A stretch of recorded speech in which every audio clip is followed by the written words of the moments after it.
What's up, gamers? Welcome back to another meta update. My name is Joshua Joshi Howard, and thanks for bearing with me for getting this one out a day late. I've been pretty exhausted, unfortunately, from the travel that I did to Wyoming this last weekend. I will have a video coming out in the next couple of days talking about my experience there, the games that I played, and what it is that I think that you can probably take away from it. For now, though, let's go ahead and get right on into today's video. Overall, it was a fairly normal size. It was not as big as I was kind of expecting it to be, as the weekend beforehand was Mother's Day weekend, but this weekend was just a fairly normal sized weekend overall. We had 125 wins, 141 losses, 4 draws, and a 47.0% win rate overall, which is, pretty close to where I feel like guard should normally be ending up. We have been seeing a little bit more people just like doing things for the end of the edition, right? We've been seeing some more people like play Steel Hammer. There was a little bit of armored infantry, but there's also just like it's also just like the end of the edition. The meta kind of sucks, to be honest, with the way that Defilers have retaken control of everything that we have been seeing overall. So we have been seeing a little bit more like people doing odd stuff. But there's also a decent amount of teams this weekend. So let's go ahead and get right on into it. Before I get too far into this one, I do want to give a big shout out to Matt Landry once again, who has been building a website for me in order to help understand and consolidate all the information that we have on Best Coast pairings. If you want to know more about him and all of the stuff that he has been doing for the website, and if you're interested in getting a website developed for yourself, there's more information and his email down in the description. So wanted to give a big shout out to him there. Let's go ahead and get into the actual lists. To start off with, we are, of course, going to be going over Doombolt guard, one of the strongest things in the meta beforehand, and still looking pretty good overall in the era of the Defilers. If you want to know more about this, of course, I do have a video talking about it from several months ago at this point, I think. Uh, the only one that we had actually showing up this weekend was Luke Paramon down in New Zealand, playing at a teams event where he went 1 win, 1 loss, and 3 draws.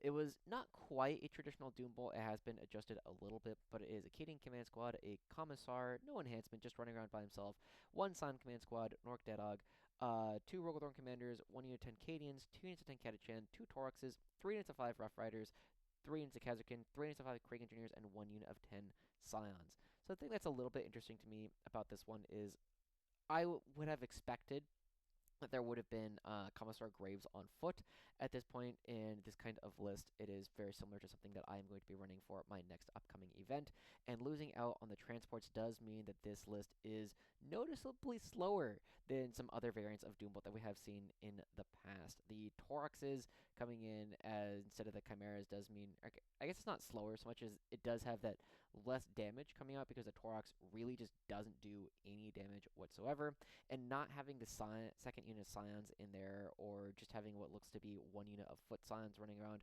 does mean that the unit is, or your ability to react to things on the board is a little bit more limited. So you do have to keep your Kazakhin a little bit safer. You have to decide whether or not it's the Rough Riders or the Engineers should be the ones that you're going to be sending out earlier in the waves, and from there you should be able to do just fine overall.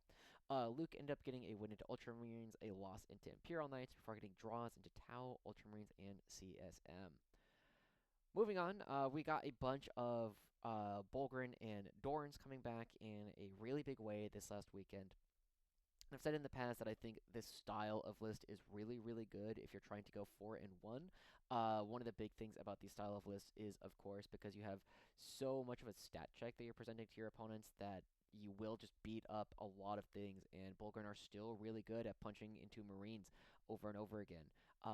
The reason why I say it's a really good 4-1 army is because it's the kind of thing where it doesn't really tend to have the tools to adjust to if the variance goes bad, right? If you lose more Bullgryn than you expected in a turn, things can very quickly become very, very awkward. And so, with that in mind, let's go ahead and get into the actual lists. The first one that we have is RBA GT teams from Lucas Versler, going 4 wins and 1 draw. He had a Cadian command squad, a Commissar with IPM detail, God's Ghost, Sign command squad, Lord Solar, 1 unit of 10 Cadians, 2 Toraxes, 2 units of 6 Bullgryn, 3 units of Kazakhin, 1 Leman Russ battle tank, and 2 Rogaldorn battle tanks. It is interesting to me here seeing that the Leman Russ Battle Tank is going to be coming in. I think in these kind of lists, it is almost always better for this to be an Exterminator. However, maybe I didn't check to see if it was 2,000 points on the nose, but that's one of those things where if you have like those 5 extra points, putting in the Lemur's Exterminator is much more synergistic with the rest of the way that the army tends to like to play, especially in Grizzled Company, where you have the reroll ones already coming through and you only get the rerolls on the objectives. Anyway, I think this is a pretty strong looking list overall. It is a bit of a stat check. One of the issues that I kind of see with this is the things that go to stand on your natural aren't immediately obvious. It could be the Kazarkin, but they would love to do damage. It could be the bullgryn, but then they are a little bit slow to play on the board. But otherwise, should be able to have a lot of success with this anyway. Lucas ended up getting wins into Ultramarines and Drukhari before getting a draw into Grey Knights, and then 2 big wins into Sisters to follow it up. Next, at the West allotment at War 4 over in the UK, I believe this is the UK, we had Ewan Murray, a player who is apparently at their first GT, so congratulations for having a very good first event here for Ewan. It is a Cadian command squad, Commissar with Acme Detail, Gonskos, Silent Command Squad, 2 Rogaldorn commanders, 1 unit of Cadians, 1 unit of Catachem, 2 Chimeras, 2 units of 5 Rough Riders, 2 units of 6 Bullgryn, 2 units of Kazarkin, and 1 unit of 5 Scions. This is a little bit better at having the ability to react to different things on the board. It is a little bit faster with the Rough Riders, the Kazarkin, and Chimeras, and the Catachan, so you do just have a little bit more speed, but a little bit less damage overall. Overall, I think this is a pretty solid list if you're trying to play this style overall. So if you're looking to do singles GTs, especially on denser boards where the bullgryn make a little bit more sense, this is definitely one that I would consider repeating for other players. Ewan ended up losing to Orcs at the very beginning, so a little bit of a submarine going on here before beating Blood Angels, World Eaters, Imperial Knights, and Death Guard. A couple of very close games there towards the end. A 1-point win into Imperial Knights and a 2-point win into Death Guard. So congratulations again to Ewan on making your first video and doing well at your first GT. Moving over to the United States, we have Numerique Industries, where he had Jay Kinney go 4-1, getting 3rd place overall. He had a Cadian Command Squad, Commissar with IPM Detail, 1 Silent Command Squad, 1 Rogaldorn Commander, 1 unit of 10 Cadians, 1 unit of 10 Catachan, 1 Chimera, 1 Taurox, 1 unit of 10 Rough Riders, 1 unit of 5 Rough Riders, 2 units of 6 Bullgryn, 2 units of Kazarkin, 1 unit of 5 Krieg Engineers, and 2 Leman Russ Vanquishers. I do like Ewan's version a little bit better overall, but perhaps into Defilers, the Vanquishers, being not as much of your army, literally being like half the price of the Rogaldorn Commander, does give you the option to be in more places at once, and you're a little bit less likely to just get scammed when a Rogaldorn just disappears off the face of the board almost immediately. That said, still looking like pretty good. I do feel like I'm always a big fan of the Chimeras more than the Tauroxes in the current meta, in the current game, but overall, still looking pretty good. Jay ended up beating Tau, Demons, Necrons, Tau before losing to Guard in the 5th round, and we'll actually show that player later on today. Once again, going over to Texas, we have the Alamo 40K GT, where Christopher Vasquez went 4-1. He had a Commissar with IPM Detail, Gonskos, 2 Silent Command Squads, 2 Rogaldorn Commanders, Sly Marbo, 1 unit 10 Catachem, 1 Taurox, 1 unit 6 Bullgryn, 1 unit Kazarkin, 2 units of 5 Scions, a Basilisk, a Rogaldorn Battle Tank, and a Scout Sentinel with a Plasma Cannon instead of the normal Las Cannon. Overall, pretty normal stuff here. You do see the 3 Rogaldorns do show up here, meaning that you do have the ability to just kill a lot of your opponents. You have a lot of damage, and the Rogaldorn Battle Tank with the blank has become a lot more popular over the past couple of weeks, partly due to the Filers oftentimes having those Las Cannons, and you can just blank one immediately. The Basilisk, I think, is a little bit of an interesting inclusion here. I think this is generally going to make more sense to be a Vanquisher, but the other big thing to point out here is the fact that the 6 Bullgryn, there's no need for the Cadian Command Squad to run around. When you just have the 1 unit of Bullgryn, Commissar can join to that more directly, and you can save a little bit of points. One of the interesting things about this, of course, is the Basilisk is kind of in here because you do need something to stand on your home objective, but otherwise it feels like a very dense kind of army, just like we were talking about before, where there's not a ton of ability to react to things going wrong in this list, so as soon as things start to go in your opponent's favor, it can be very, very difficult for this to play those 5 turns.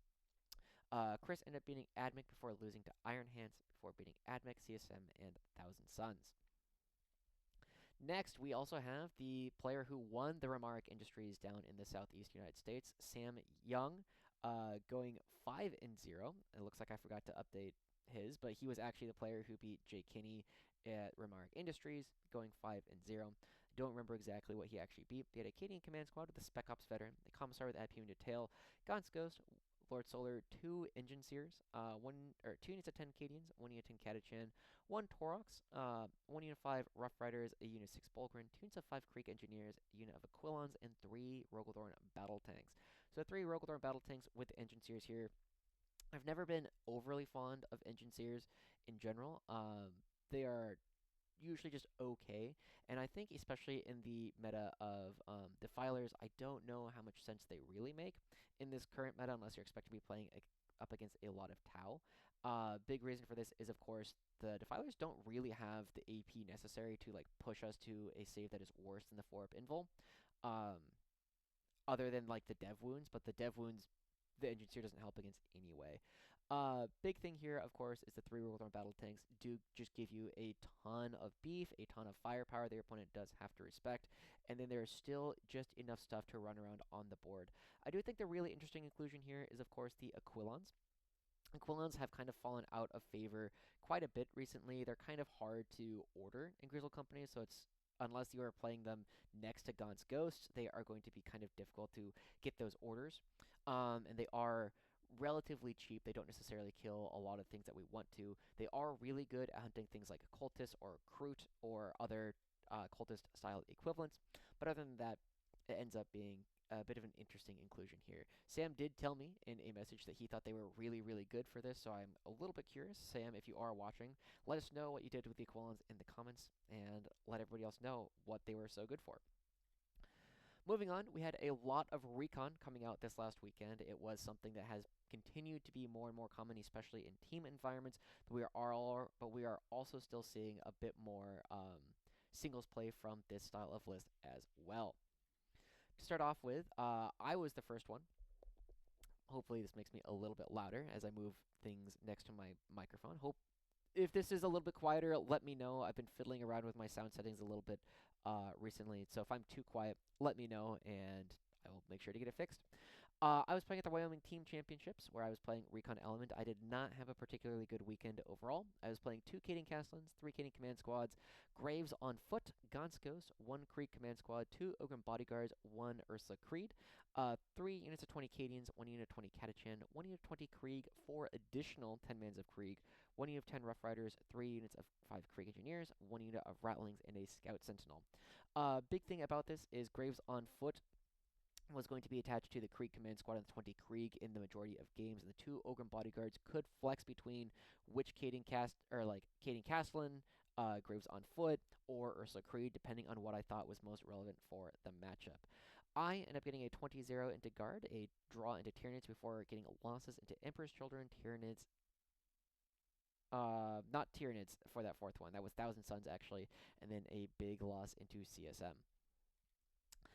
Another player that we had playing teams was Andrew Cox, going out with a 3-1. A pretty similar list overall. 3 Cadian Castellans, 3 Cadian Command Squads, Ursula Creed, Gaunt's Ghost, 4 units of 20 Cadians, so one of them probably having the Cadian Castellan by itself. The other is going to be having the Cadian Command Squads, 1 with Creed and 2 with Castellans.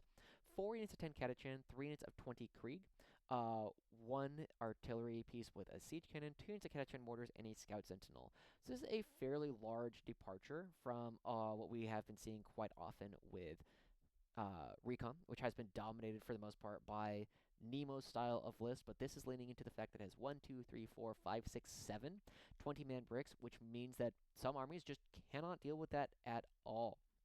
A lot of armies will just not be able to kill you quick enough, and you could just create solid walls across the board. I'm not really sure why the artillery and the mortars are really showing up in this. It definitely feels like these could be things that have a little bit more utility across the board, but overall they ended up working out pretty well here for Andrew. He got a 20 into Death Guard, a 4 into Tau, which is a little bit surprising to me, before getting 20s into Orcs and Dark Angels. So even though there was the one round that didn't quite go the way that he was wanting it to, still a very impressive round overall for Andrew Cox. Moving on, One of the players that I think might be the second best Recon player in the world is Tucker Ricky, part of Art of War and participating at the Wyoming Team Championship this last weekend. He has been playing a lot of like heavy infantry guard. I know he was playing a little bit of unnerfed Commissar Yarrick at an event like a week or two ago. But Tucker had 2 Kading Castellans, 3 Kading Command Squads, Graves on foot, Gaunt's Ghost, Silent Command Squad, 3 Ogryn Bodyguards, and Ursula Creed. 3 units of 20 Cadians, 1 unit of 20 Catachan, 3 additional units of 10 Krieg, 1 10-man Rough Riders, 3 5-man Krieg Engineers, a 5-man of Rattlings, a 10-man of Scions, and a Scout Sentinel. So this is leaning a little bit into some of the things that we have been seeing Gustavo really talk up quite a bit. Graves on foot attached to the Scion Command Squad and the 10 Scions, but not necessarily needing to if you want to put the 10 Scions in reserve. You can also do that, and Graves on foot can just be a character running around if you needed to, but generally I'm imagining is going to be attached to those Scions. Tucker had nearly a perfect weekend, getting 20s into World Eaters, Drukhari, Custodes, CSM, and an 18-2 into Imperial Knights. So very good stuff as part of the Florida Alliance, which did win Wyoming Team Championship this last weekend. Lastly, we have Wesley St. Hines, the man himself, Nemo the Fish. He had 3 Kading Castellans, 3 Kading Command Squads, Gaunt's Ghost, 3 Ogryn Bodyguards, 3 units of 20 Cadians, 120 of Catachan, 120 of Krieg, 4 additional 10-mans of Krieg, 2 units of 10 Rough Riders, 3 units of 5 Krieg Engineers, 1 unit of 5 Rattlings, and a Scout Sentinel. He had a perfect weekend once again into Imperial Knights, Blood Angels, White Scars, and Eldar. And he wanted me to give a shout out to the rest of his team. This time is mostly Tundra Tactics, but this time calling themselves Ogryn Body Hard. And during the weekend, they dropped a total of 19 diff, not as players, but as a team. They got a 96 and 395, so some very impressive stuff overall for Tundra Tactics and friends for this one. They did a very good job.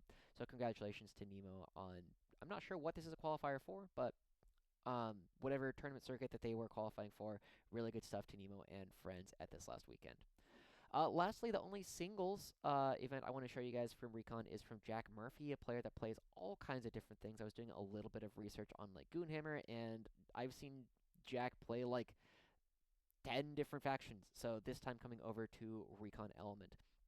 He had 2 Kading Castellans, 3 Kading Command Squads, a solo Commissar, Gaunt's Ghost, 3 Ogryn Bodyguards, Ursula Creed, 3 20s of Cadians, 120 of Catachan, 120 of Krieg, 4 10s of Krieg, 2 10-man Rough Riders, 3 units of 5 Krieg Engineers, 5 Rattlings, and a Scout Sentinel.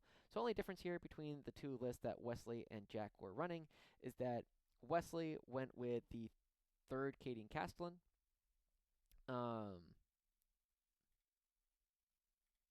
What's the other difference? It's just more points.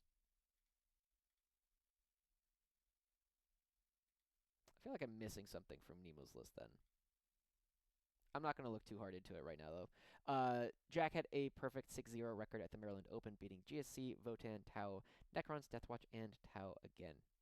So congratulations to him there. Really good stuff overall for Jack, and congratulations on doing it with another faction.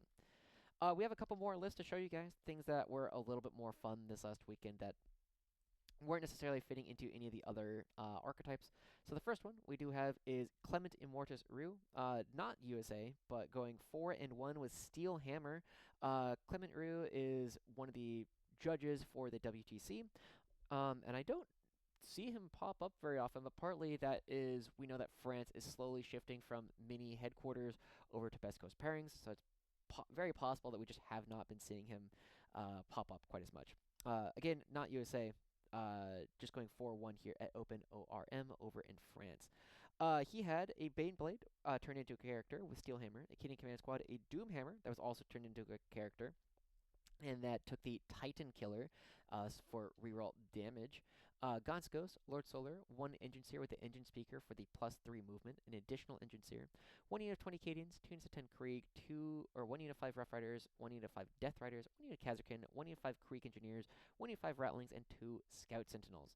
Very interesting list overall. One of the big things about this kind of list to keep in mind is it is still just a lot of damage, and you can keep a lot of things relatively safe inside the Doomhammer if you wanted to. Imagining this was probably played on either Games Workshop or the FEQ. I I don't know what FEQ stands for, but it is the French terrain that is kind of a hybrid between Games Workshop and WTC terrain. But really interesting stuff overall coming out here, going 4-1, beating Chaos Knights, CSM, losing to CSM before beating Drukhari, and absolutely clobbering CSM in the 5th round, 100-12, one of the largest point differences I have ever seen. So Clement had a really good weekend. I'm not sure if this is how I would be building Steelhammer, but I'm not sure that I would be really looking to play Steelhammer all that often. The Doomhammer is kind of nice in the current environment because if it shoots at something like a Defiler with D6 plus 6 shots and Melta 6, you will just kill a Defiler over and over again. So as long as you're keeping it alive, you should be in a pretty darn good spot with this. And then the Baneblade, of course, being a little bit more free to move around the board. There are some really cool things you can do with super heavies by like blocking off big parts of the board because of how large your unit actually is. But I'm a little bit surprised it did as well as it did, probably because I don't think it's a particularly strong detachment. And also, CSM, you know, if you just take the Defilers and you can kill one of these Baneblades, the amount of damage coming out of this army drops off very, very quickly. So I'm not sure exactly how Clement managed to pull this off, but did want to give him some big congrats on going 4-1 this last weekend. Moving over to the Valos Grail Fest over in, I believe this is Greece. We have Georgios Floros going 4-1. He was playing a Cadian command squad with Spec Ops veteran Lord Solar, 2 San command squads, 120 of Cadians, 2 additional 10s of Cadians, 2 Chimeras, 1 Taurox, 1 unit of 10 Rough Riders, 3 units of Khazarkin, 1 unit of Aquilons, 2 units of 5 Scions, and then 3 Lemurs Vanquishers. So not necessarily having the same kind of control or condensation of the list into the Dorns, but the 3 Lemurs Vanquishers coming in, it does make sense to me to kind of play these a little bit more in the Defiler meta just because your opponent does have to respect them, and you can just like get into fairly long-range shootouts with a lot of the things that the Defilers are doing. And it doesn't matter quite as much if you start losing them. Instead, going to be controlling the midboard really, really hard with this style of list. And Georgios ended up going 4-1, beating Eldar, losing to Death Guard, beating Tau twice, and then beating Emperor's Children. So well done to Georgios at getting 3rd at the Valos Grail Fest. That is the last list I'm going to be showing you guys today. Do want to give a big shout out once again to everybody who has shown up in this video. Thank you for bearing with me for having this one coming out a day later. I do have more stuff coming out this week. I will be talking about my time at the Wyoming Team Championships, and I'm still undecided. I'm registered for a GT this next weekend, but I am kind of just like burnt out and kind of just getting ready for 11th. So I might get a couple of Joshi ramblings coming up over the next month or so, but other than that, I expect that there will be a bit less content coming out over the next couple of weeks while we wait for 11th to come out. I don't really like making speculative content. It doesn't do a whole lot until we actually have more information on what is happening in that in the next edition. We're probably going to be holding off for some things. Officer Training School for Graves, Yarrick, Graves on Foot, Hippogriffs, Cadian Recon, all this kind of stuff will be coming out in 11th edition. So I hope you guys are looking forward to it, and I'll see you guys all then. Have a good one. Bye-bye.